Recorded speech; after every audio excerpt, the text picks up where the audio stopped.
Começa agora. Diário Econômico PicPay. Uma análise das principais informações que impactam os mercados, A economia global e do Brasil. Apresentação Marco Caruso.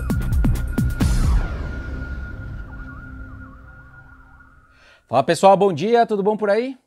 Eu não sei se os ouvintes de fora de São Paulo sabem, mas ontem foi feriado aqui na capital. A agenda foi movimentada lá fora, mas pouca coisa mudou na verdade. O PIB americano seguiu surpreendendo positivamente, de novo. A inflação do consumidor veio mais baixa por lá também. A bolsa americana seguiu também ali nas suas máximas. E até no futebol as coisas voltaram para o seu velho normal. Eu comentei na segunda sobre esses riscos de alta para esse PIB americano, né? O Nowcast do Fed já sugeria isso.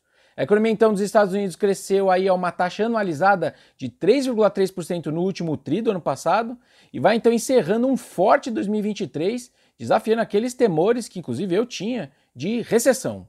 Para o ano então como um todo eles cresceram 3,1%. É a economia avançada de crescimento mais rápido do mundo no ano passado.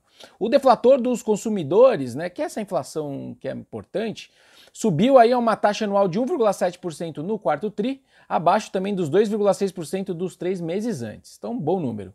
Ou seja, então somando tudo aí foram dados que reforçaram aquela ideia de um pouso suave dos Estados Unidos.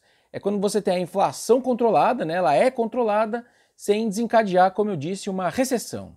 E para o dia tem esse mesmo PCI, que é esse dado de inflação, esse deflator do consumidor americano, só que só referente ali a dezembro. Nas minhas contas, então, a gente está falando de uma inflação americana anual de uns 2,6%, dezembro contra dezembro, com o núcleo subindo 2,9%. Então, números que ainda estão acima da meta do Fed de 2%, mas convenhamos, está bem tranquilo. Outro ponto que segue na mesma aí é a visão da presidente do BC europeu, a Christine Lagarde, de cortar os juros este ano. Eu falo isso porque alguns diretores, alguns dias atrás, chegaram a dizer que só haviam cortes lá no ano que vem. Só que a Lagarde ontem foi bem explícita no seu viés para o cenário. Olha só, ela disse que a economia estagnou, economia europeia, né? Que os riscos para o PIB europeu são para baixo, que o repique inflacionário lá foi menor que o esperado agora em dezembro e muito concentrado em energia, que todas as medidas de tendência ali de inflação caíram acentuadamente, palavras dela, e que a inflação vai seguir cedendo esse ano. Olha, mais claro que isso só desenhando, né?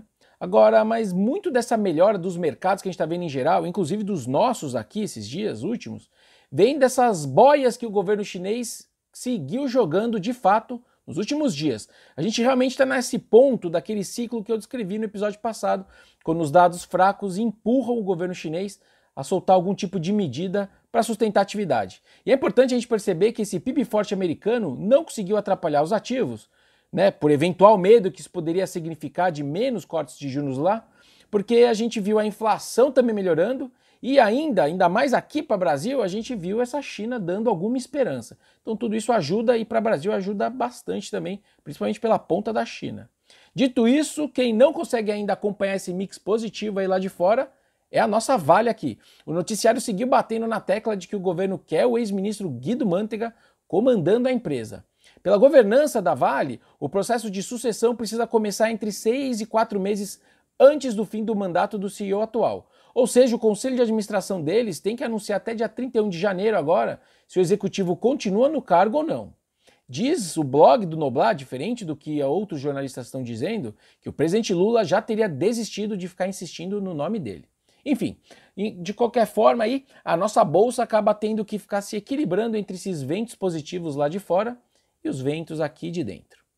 A agenda do dia ela é centrada toda na inflação. Tem a inflação americana lá fora, que eu já comentei, e também tem o nosso IPCA 15 referente a janeiro. A nossa projeção oficial é de 0,45 para esse número, né, variação mensal, que é levemente abaixo do consenso, mas fazendo alguns exercícios alternativos, a minha impressão é que o risco para esse número é de um número bem melhor, ou seja, de menos inflação. Vamos ver. Dezembro acabou pegando a gente de surpresa pro lado ruim, mas eu não mudei muito minha cabeça sobre inflação no Brasil, com tendência ainda boa, né, em termos de menos pressão altista daqui para frente. Bom dia, bons negócios e sorte sempre. Você ouviu?